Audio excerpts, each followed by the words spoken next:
Yes, guys, welcome back to More GBFC. It is the morning of the biggest game in Aston Villa's recent history. Today, they face Paris Saint-Germain at Villa Park this evening in the Champions League quarter-final second leg. And we're going to talk about that today, as well as Borussia Dortmund versus Barcelona, Inter Milan versus Bayern Munich, and of course, the massive game for Arsenal. Their season hangs in the balance at the Bernabéu. Can Real Madrid complete the comeback of all comebacks? But we begin, first of all, by talking about Aston Villa. And look, Villa fans, let me know in the comments, because I made a couple of videos about you lot, and Aston Villa fans have been very confident, but I think that game in Paris was not necessarily a reality check, because I think it was expected. But I do believe that this PSG team, we made a video about them, how this 4-3-3 that Luis Enrique has, it's pretty much perfect right now. It is a cheat code with how good they are. Kvaratskhelia, Desiree Doué, Ousmane Dembélé, players to come off the bench. This team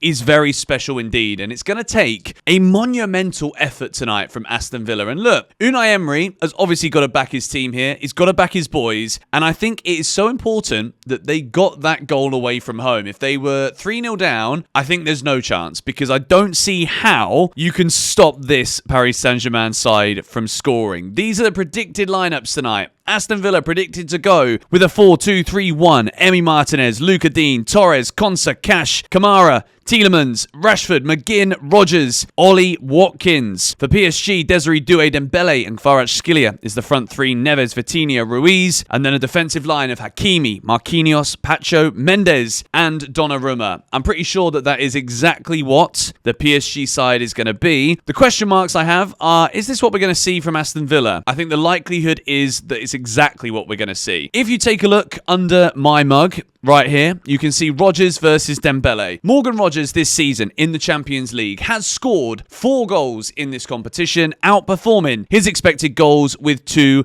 assists. I think Rodgers is such an important player for Aston Villa, and I've wanted to make a video about him, but I think the whole narrative and storyline about the whole club at Aston Villa right now has kind of been a bit too dominant for me to just be like, Morgan Rodgers is the guy. Because at the moment, Unai Emery's the guy. The whole team could be that guy. Do you know what I mean? They were good at the weekend. I know it was Southampton. I mentioned that was probably the nicest fixture they could have. A team that's already relegated. One of the worst Premier League teams in history. But to win 3-0, which psychologically, a 3-0 scoreline is the result you need tonight. If Aston Villa beat PSG 3-0, they are into the Champions League semi-finals. And who says they can't go on and win it? I'm going to give my score prediction now. I think Aston Villa are going to get a result, and it's not going to be the one that they want, I'm afraid. I think it's going to be Villa 2, PSG 2. I think Villa have got to go for it, but I think PSG are just too good, and I believe they are going to score 2 goals. So Aston Villa 2, PSG 2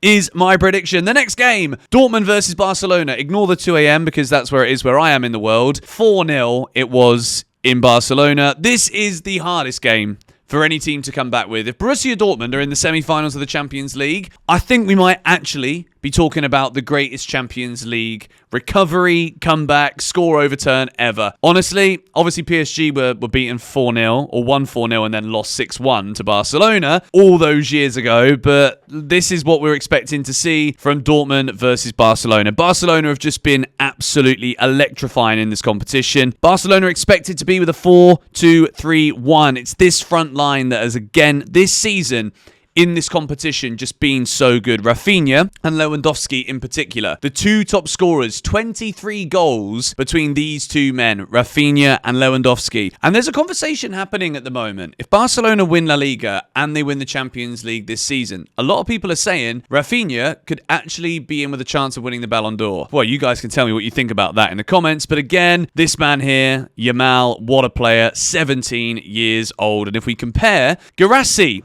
Borussia Dortmund. If there's any chance here for Dortmund, I don't want to overhype this, because realistically, I think this one is pretty much over, isn't it? But Guirassy has got 10 goals this season in the competition. If you look at these stats again, underneath my mug on the right-hand side, Raphinha is more than double outperforming his XG. Expected goals 5.42 with 12. 7 assists as well. That is 19 goal contributions, and we're only in the quarterfinals. This is absolutely incredible from Barcelona, and I think they're they're going to do it again. I think they're going to win here. 3-1 away at Dortmund. Sorry, Dortmund fans, if you are stumbling across this video today. I think you're going out of the competition, mate. I'm not going to lie. Inter Milan versus Bayern Munich. This is another very exciting game to talk about because Inter Milan are carrying a 2-1 lead into the second leg after a brilliant performance against Bayern Munich. Bayern Munich, at the moment, they're not quite there. And I think against teams like Inter Milan, who are just so very well organised, so defensively strong, there's also some major injuries that we have to talk about for Bayern Munich. Manuel Neuer is obviously out. Jamal Musiala, who is one of their most creative, best players. Upamecano and Alphonso Davies. Inter Milan are without Zielinski, Dumfries and Carboni. But I think realistically, Bayern Munich are missing too many important players in this game. And I think Inter Milan at home, I think they're going to be too strong. I don't think it's going to be another Inter Milan win.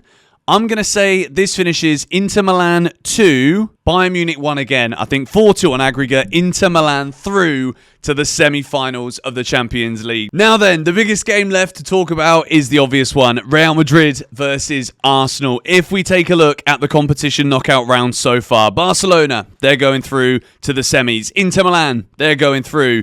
PSG, and then it's between Arsenal and Real Madrid. And look, we got to say it, okay? If there's any team, I know everyone's saying this, but it's true. If any team is overturning a 3-0 deficit, having been outplayed, outclassed, all over the pitch, apart from the goalkeeping position, Courtois was good, but Raya was also good. There is Real Madrid are the guys. Real Madrid are the team that you just cannot write off in this competition. They have won it more than anybody else.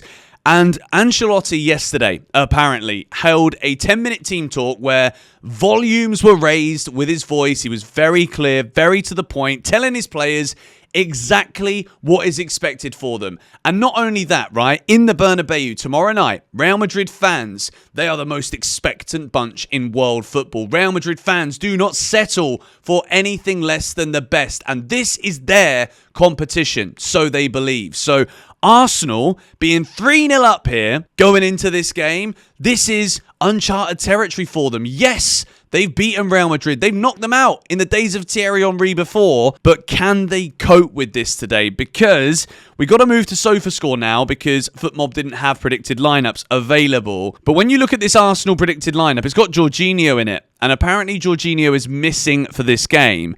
So when you look at this injury list, no Calafiori, no Gabriel Jesus, no Havertz, Tomiyasu, Thomas Partey, also doubtful, Ben White, doubtful. It's going to be so difficult for Arsenal because they've got a lot of injuries, which has been kind of a story that has dominated them a bit this season. The Premier League is gone. Liverpool could win it this weekend. So Arsenal's season is purely defined by making sure they go through here against Real Madrid. Because look, last week's win, it's historical. It was magical. Declan Rice, the best night of his footballing career, maybe second one. Trophy with West Ham. That's a good question, isn't it? If it means nothing, if this Arsenal team cannot qualify.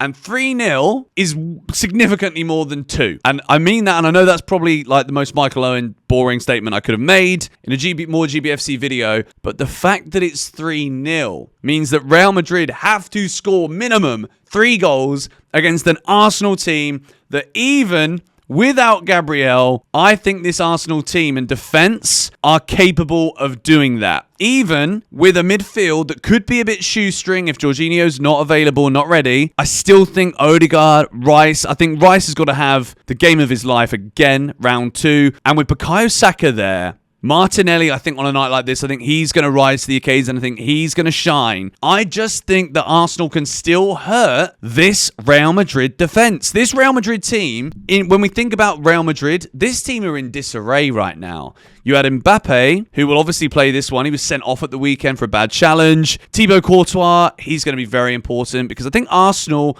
will get chances again. And he's going to need to have a similar game to what we've seen him have throughout his time at Real Madrid in this competition. Do I think Real Madrid can do it? Yes, I do think they can do it. Will they? No. I think Arsenal are going to make their way towards the semi-finals of the Champions League. I do think Real Madrid are going to win the game, and I think Real Madrid are going to win the game 2-1. So Arsenal are going to go through 4-2 on aggregate, which means Arsenal, PSG, Barcelona, Inter Milan are the 4 teams that I think are making it through into the Champions League semi-finals. Let me know your predictions in the comments, and I'll see you in the match reviews.